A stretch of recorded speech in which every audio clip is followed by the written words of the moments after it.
காவிரி பிரச்சினை தொடர்பாக கர்நாடக மாநில தலைநகர் பெங்களூரில் வன்முறையில் ஈடுபட்டோர் மீது போலீசார் நடத்திய துப்பாக்கிச் சூட்டில் ஒருவர் உயிரிழந்துள்ளதோடு மற்றொருவர் காயமடைந்துள்ளதாக அறிவிக்கப்பட்டுள்ளது.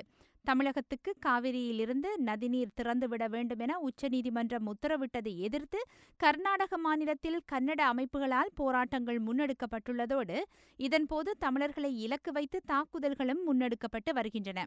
இந்த நிலையில் நேற்றைய தினம் மீண்டும் தீவிரமடைந்த வன்முறைகளை அடுத்து பெங்களூரில் 144 தடை உத்தரவு பிறப்பிக்கப்பட்ட நிலையில் கலவரங்களில் ஈடுபட்டவர்கள் மீது போலீசார் துப்பாக்கிச் சூடு நடத்தியதாக கூறப்படுகிறது. பெங்களூர், மைசூர், மண்டியா, தார்வாட் உட்பட பல்வேறு நகரங்களில் வன்முறை சம்பவங்கள் நடைபெற்றுள்ளன. இதைத் தொடர்ந்து தமிழ்நாட்டு பதிவு எண் கொண்ட வாகனங்கள் தீயிட்டு கொளுத்தப்பட்டன.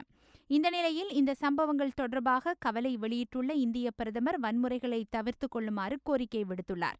வன்முறைகளால் எந்தவொரு பிரச்சினைக்கும் தீர்வு காண முடியாது என குறிப்பிட்ட அவர், ஜனநாயக நாட்டில் பிரச்சினைகளுக்கு பேச்சுவார்த்தை மூலமே தீர்வு காண முடியும் என்றும் தெரிவித்தார்.